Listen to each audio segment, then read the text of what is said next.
Hey guys, Mustached Tom here to review the series Spider-Noir. If you can't tell by my voice, still dealing with the sickness. So, trudging along, as it were. Now, I'm no TV expert by any means, or uh, internet, provider of show expert. But I don't know. I feel like shadow dropping your entire show, whether that be through Amazon or wherever else, like this show did, that's typically a sign of not great. And that's exactly what happened to Spider Noir. It was shadow dropped all in one go. So I had to play catch up, obviously. Not really sure where this show was going, what it was about. But after giving it the good old watch, Spider-Noir, season 1 anyway, follows Ben Reilly as a already established and even almost retired Spider-Man at this point.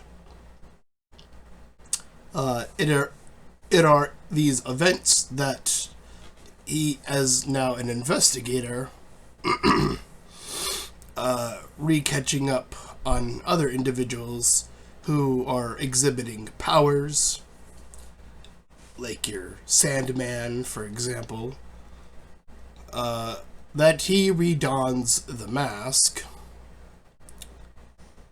And so, too, people think he might be a little bit out of step, but he finds his footing and makes his presence known. That's the tail end of the final episode. Along the way, we see a few other notable powered up individuals. There's this electric based one who I thought was going to end up being Electro, as they gave him another name that I didn't write down, so I kind of forgot what it was, but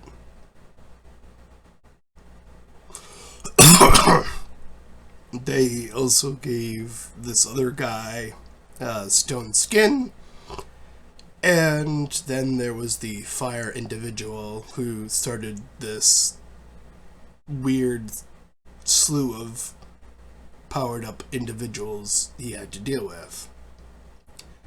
So eventually it is discovered around some of the later episodes that Spider-Noir himself is the individual that holds a possible cure. This is due to one of the doctors who had been afflicted by this incident that she feels compelled to make a change for the better.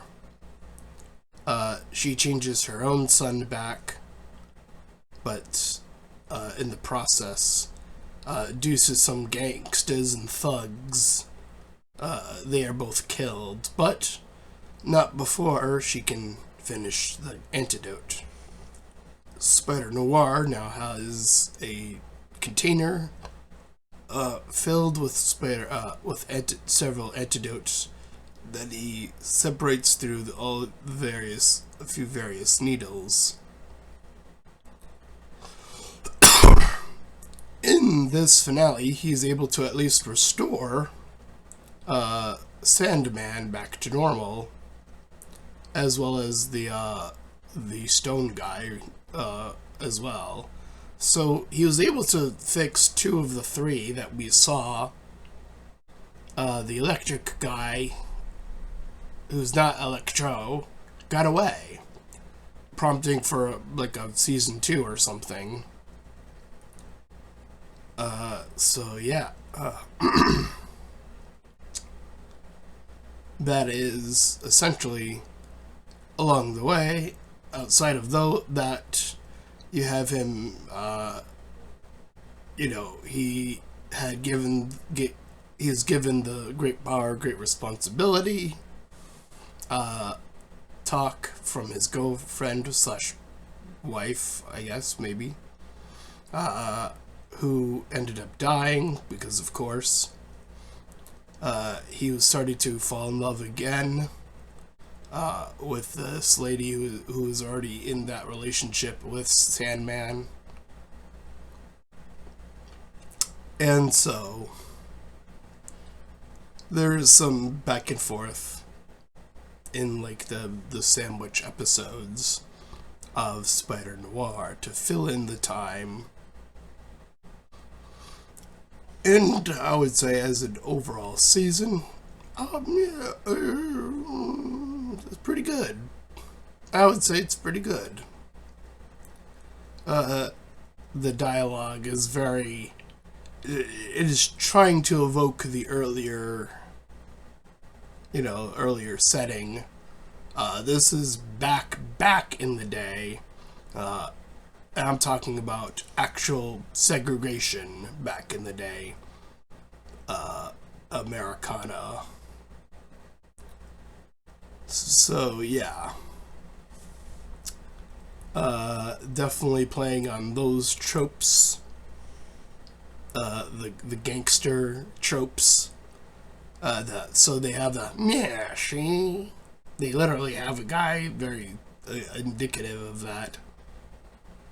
But I digress.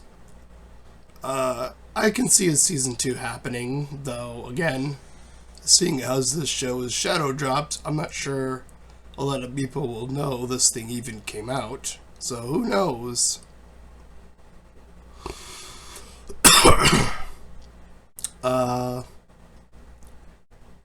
And I guess in terms of like who I would want to see, there's definitely some challenging ones. Dr. Octopus gets a lot of play in the recent Spider-Man movies, so I think having this time around be like Sandman, like these build-up villains, was a really nice touch. And I think season 2 can bring on some of the heavier hitters that are well known. I mean, Sandman has, I would say, the video games have done him a lot of justice. Because he was a scrub back in the day. So, you never know. There are definitely... Spider-Man has quite the grand of pickings, as it were. Not sure how they would do a character like, say, the Green Goblin, because they do the whole like the army afflicted the various people with like animal like akin stuff, which does lead to, well, how do you get the Sandman, which I don't know.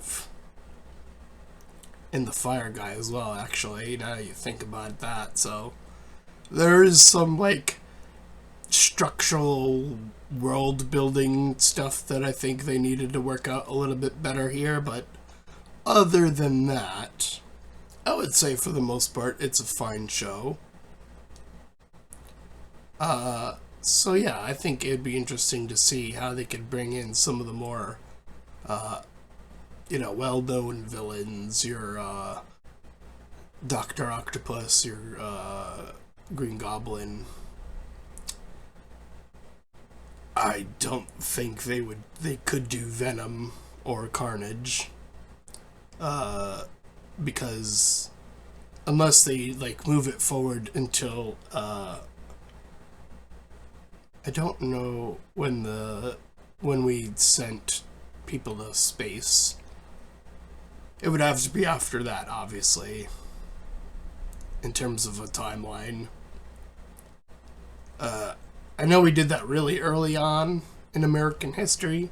I just don't remember the exact date, so whatever. Anyway, so I would say this show's like a 6, 7 out of 10, somewhere around there. And if you ended up enjoying this review, then please feel free to like, comment, and subscribe. Also, make sure to check out those links in the description when I add you to my petition about small YouTubers. Second, to my PayPal, we can help support me and my channel directly. Third, to my Discord server, you can join, collab, shield, do that close to for free. And until next time, everyone, bye-bye.